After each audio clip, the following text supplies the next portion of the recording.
Again, welcome. My name is Nayaswami Devarshi. We're from Ananda Village in California, and this is our Living Wisely, Living Well satsang. The reading today from Swami Kriyanandaji's book, Living Wisely, Living Well, May 13th. White is a blend of all the colors of the rainbow. If the energy moves up the spine towards the brain, white can inspire a consciousness of purity. If that energy withdraws passively into the spine, however, white may suggest a bland lack of interest. Choose white to develop non-attachment to worldliness, but don't choose it if your nature is too passive.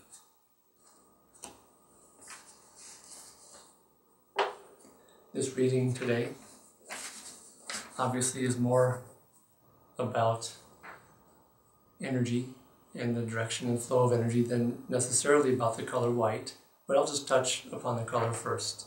In recent days, if you've been following the readings from Living Wisely, Living Well, Swamiji talks about different colors, mostly the colors of the rainbow and true pure colors, and their qualities, and how they can influence our consciousness. And so white, in a way, it's a color by itself. In a way, as he says, it's all the colors of the rainbow combined. But it can be very helpful to work with color in the way that Swamiji describes and recommends. Be very conscious of the colors that you wear and the colors that you have around your home.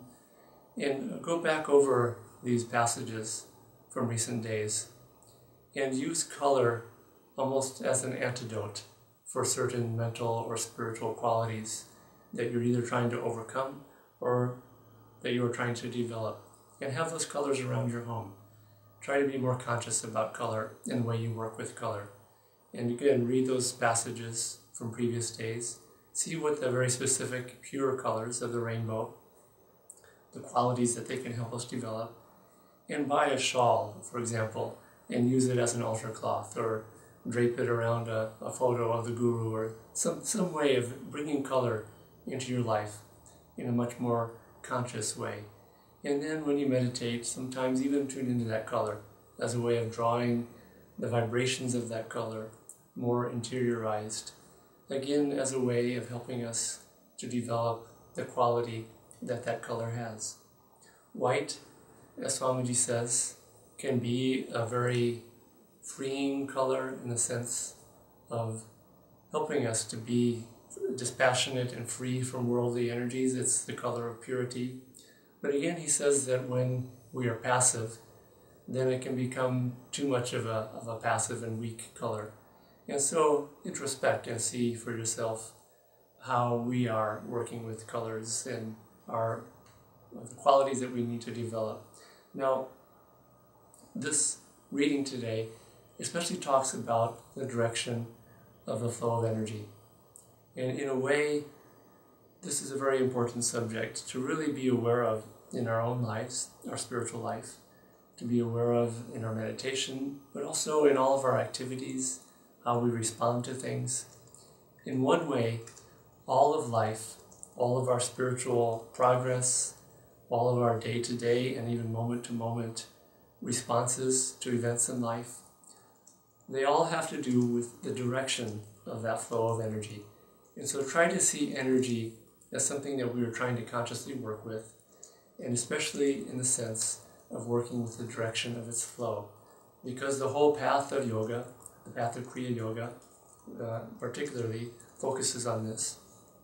But really any true path of yoga works with the direction of the flow of energy. And when that energy is flowing upwards towards the point between the eyebrows, then we are uplifted, we are more aware, awake, energetic. When the energy is pulling us downwards into passivity and heaviness and negativity, then of course the opposite qualities are developed.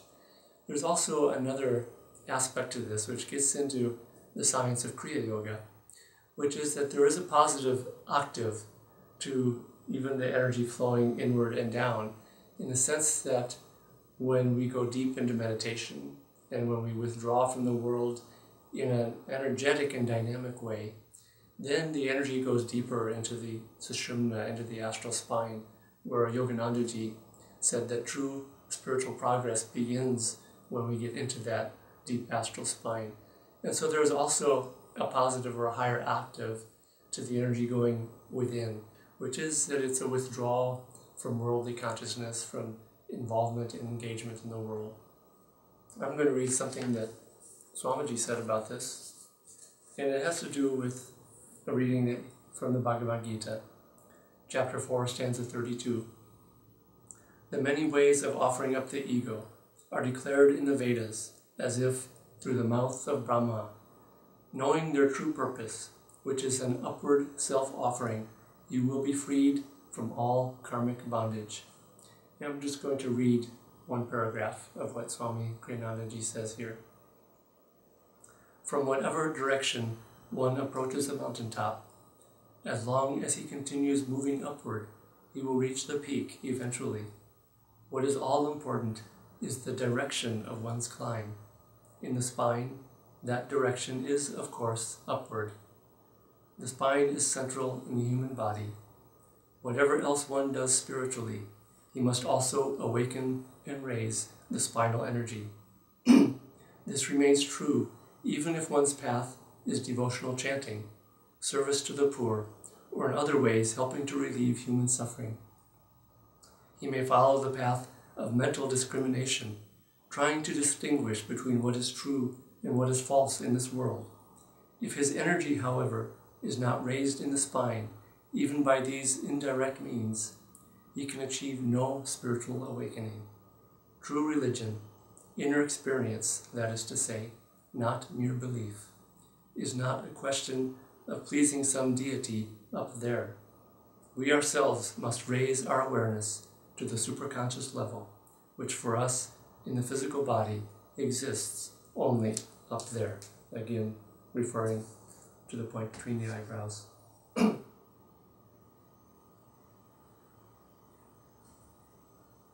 So in this world, in our bodies, in our awareness, in the end, everything is energy.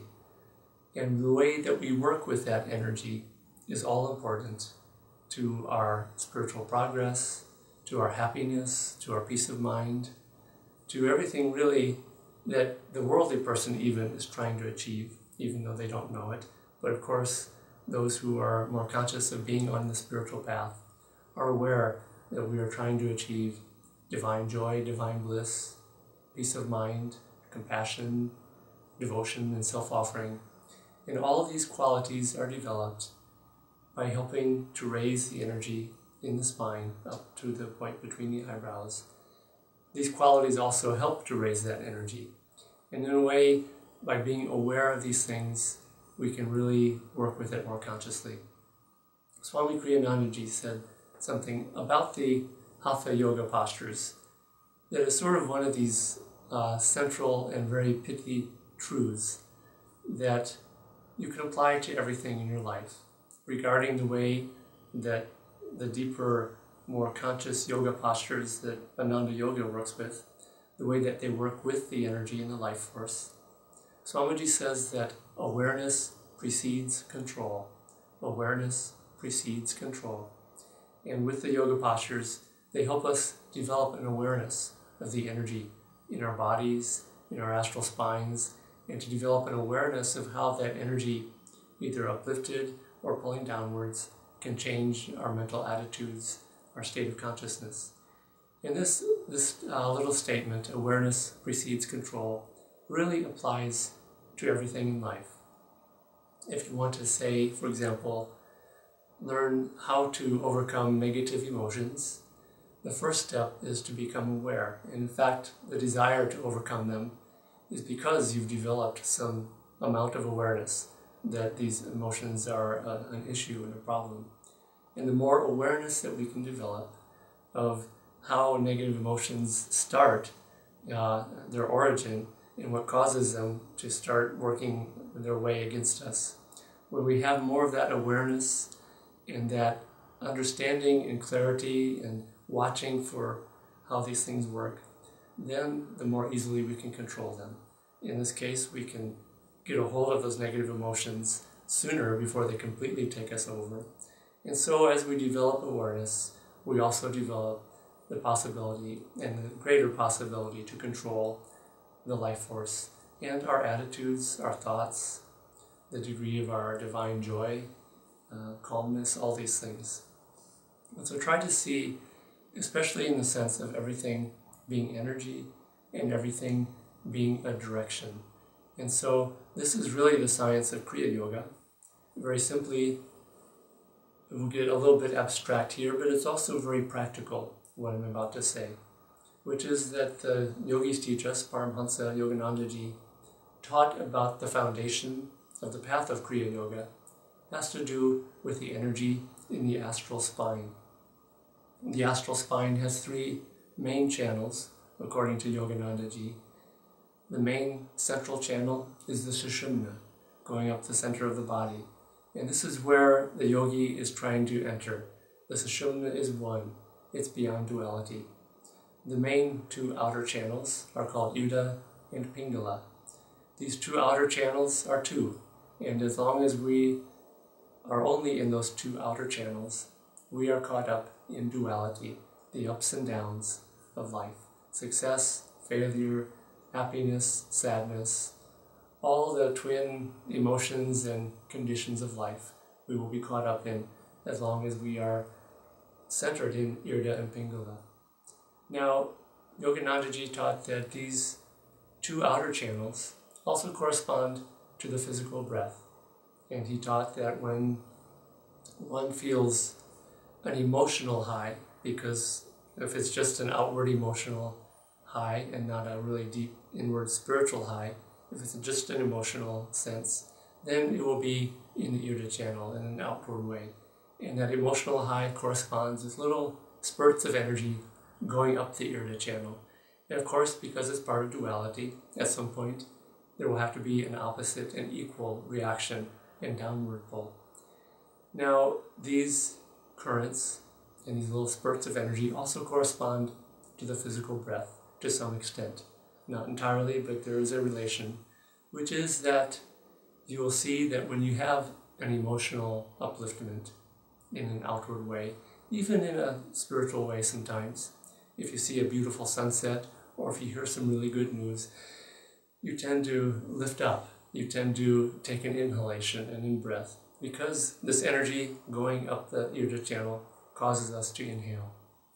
If we hear some bad news, for example, we tend to sigh and we let out the breath and we tend to slump over because the energy is pulling us downward in the Pingala channel. And so, as long as we are living in the emotions and living outwardly, we are caught in duality. And there will always be these ups and downs throughout life, just like a roller coaster ride. And so, these two channels, interestingly, Swamiji has taught this when he talks about Kriya Yoga, they have a spiritual octave to them. And so we can spiritualize these currents of energy such that if we experience an emotional high, if we see something like a beautiful sunset, or if we eat some food that's very tasty, rather than just getting emotionally caught up in it, we can spiritualize that current that's going up the Irda channel and turn it into a higher octave in a sense. The way we do this is by referring that experience to God in some way. And so if we experience something pleasurable or positive, food through the senses, through the eyes, good news, if we give that positive sensation to the divine in some way, offer it to God, offer the fruits and results of all of our actions to God in the end, and I'll touch on this later. But if we offer these positive feelings to the divine, then it starts to transmute that up and down duality energy of Irda and Pingala, and it starts to transmute it and starts to help withdraw it into the Sushumna, where again Yoganandaji said spiritual progress really begins. And the other side of that duality, when we hear some bad news, in fact what the soul is trying to do when we hear bad news or something negative happens, by this energy going down the Irda channel, rather than trying to get heavy and sad and depressed, the soul is actually trying to withdraw from worldly attachment and worldly engagement. And so the spiritual octave of this and the way to work with that energy is if we hear some bad news, if something negative happens to us, withdraw deep into the self and acknowledge that yes, the world and all the things of the world in the end are going to be a disappointment to some degree. And so let's withdraw deep into ourself, deep into spirit, deep into God, deep into divine bliss, where really only true, fulfilling, and lasting happiness that is beyond duality is realized. Now, there are some ways that we can do this, and some ways that we can work with this. One of them is that as you meditate over the years more and more, it starts to become possible to access a feeling of divine joy within. And it becomes easier to do that. And it doesn't mean that it becomes possible necessarily to go into the state of samadhi all the time more easily. But you will find that as you start meditating, even in the beginning, if you really, with sensitive awareness, really tune in deep inside, you can actually feel the beginnings of divine bliss in your heart center. You can feel perhaps just a pleasant sensation in the heart center. And you'll find that if you tune into that feeling, you'll start to feed it, you start to nourish it, and if you regularly, in meditation and in daily life, start to tune into that sensation of divine joy deep inside, you'll find that you become more dexterous in a way with tapping into that. And you'll find that in sensations in life, in circumstances, in all conditions, up and down, you'll find that if you just stop mentally and tune in, you can consciously tune in to that pleasant sensation of the divine, whether it's in the point between the eyebrows or in the heart center is another place where deep feeling is centered. Yoganandaji said that the spiritual eye is like the radio station where you send the signal to God, and he said the heart is the receiving station. But work with both of these at different times and experiment with these things. I was, last week, I was in New York City doing some Ananda satsangs, and I was with a friend and he was showing me around New York City doing some things that tourists perhaps do. And we were on the New York subway. And the subway, even he said that particular morning, was exceptionally loud. The screaming of the subway trains going by, and it was quite different from my country living here at Ananda Village. It was quite chaotic and exceptionally loud, and the noises were exceptionally obnoxious in a way, if you're going to put a judgment on it. And I thought, okay, how am I going to respond to this? Am I going to shut it out and react, I don't want this, which is what we often do when something unpleasant happens, we try to push it away. And I decided, well, let's see if even in this incredible noise and chaos, I can still center myself and feel a sense of divine joy in my heart center. And I did. I was able to stop, mentally pause, and I didn't go into samadhi as Yogananda did, which I'll explain here in a moment. But I did feel this pleasant sensation, this reminder of God inside myself.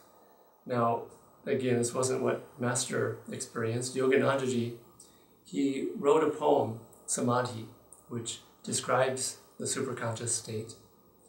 And it's in his book, Autobiography of a Yogi.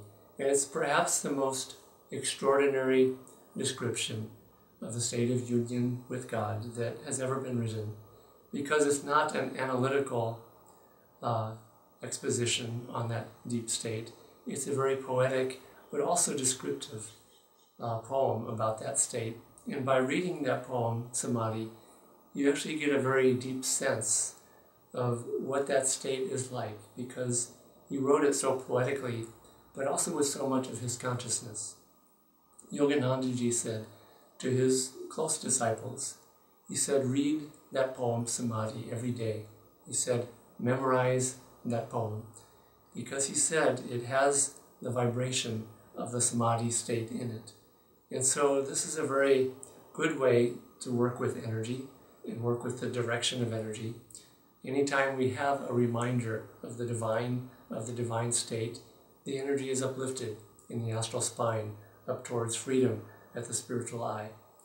But what was interesting about this poem Samadhi, you would think that for someone like a poet to write a beautiful, deep, great, inspiring poem, that he would have to go off into the woods somewhere very quiet.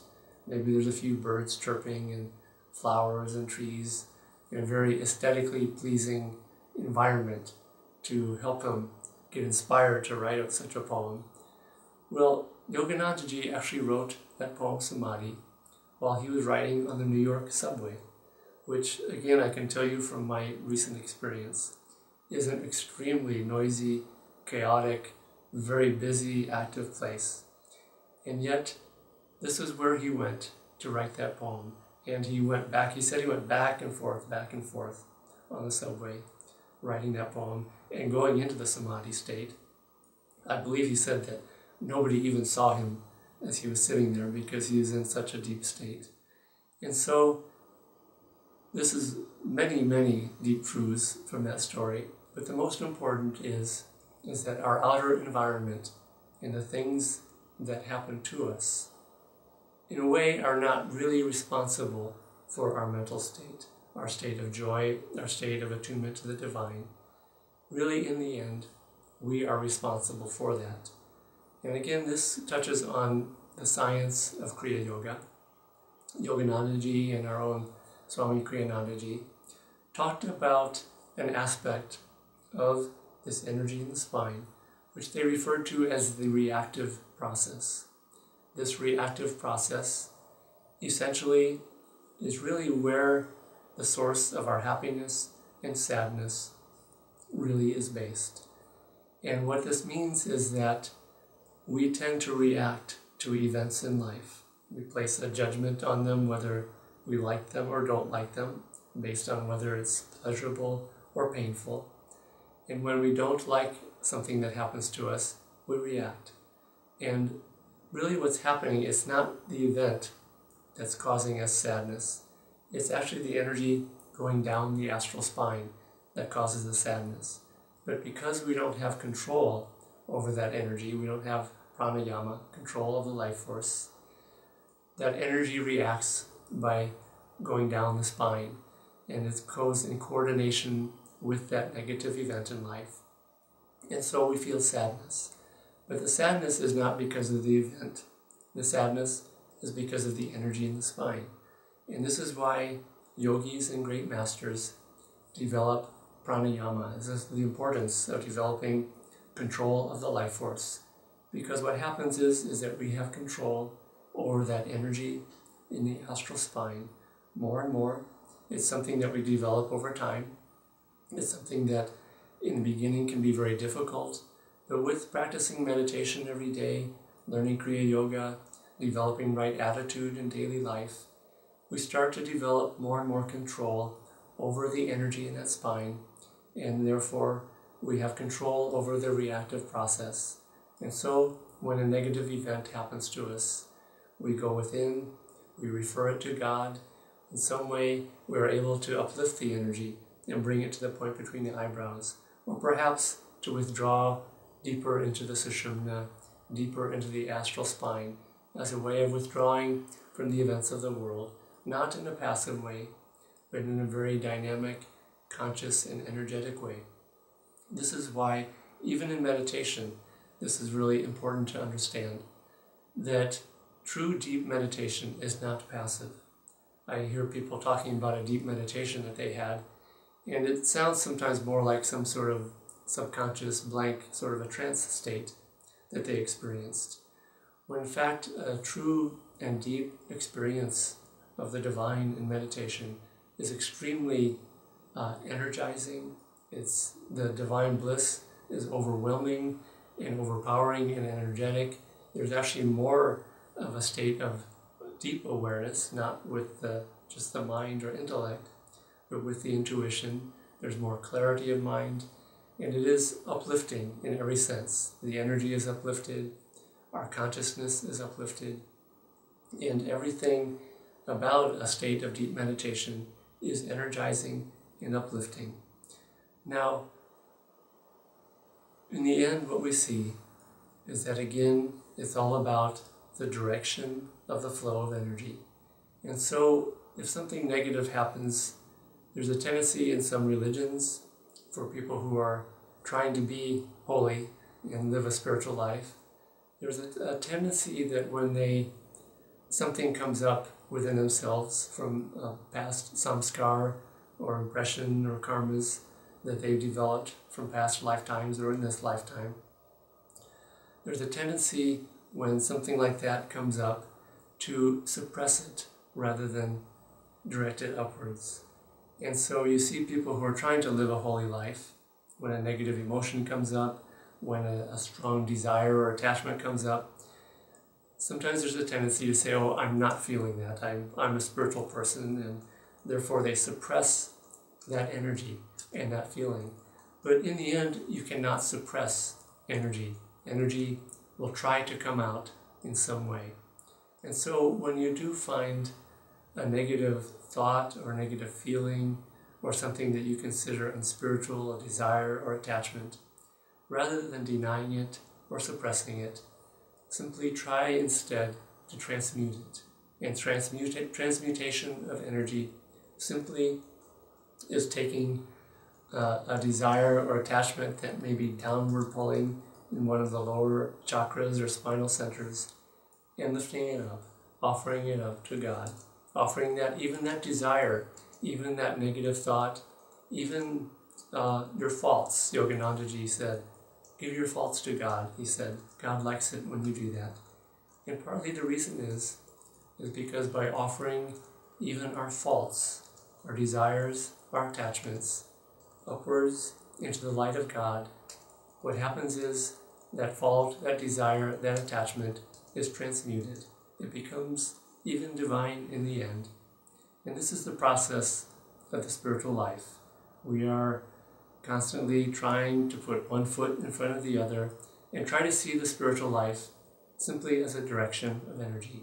If you find a fault in yourself, Swami Kriyanandaji said, it's actually cause for celebration rather than disappointment, because you've discovered why your energy is holding you back, and now you can do something about it. Awareness precedes control, and that control really, in the end, is to offer ourselves into the light, into the divine, in meditation, in seva, service, in all activity, in giving, in kindness, love, and compassion to others. And when we do this consistently and regularly over the course of a lifetime, you will be amazed at the spiritual progress that you can make, quite simply by consciously putting one foot in front of the other throughout this lifetime. And in the end, as Yoganandaji said about the spiritual life, over the long term, he said, digging, digging, one day behold, you've reached the goal of digging for God and digging for the divine. So take these teachings, practice them regularly, day in and day out, and you will find that you can make extraordinary spiritual progress even in one lifetime. Om Shanti Shanti Shanti.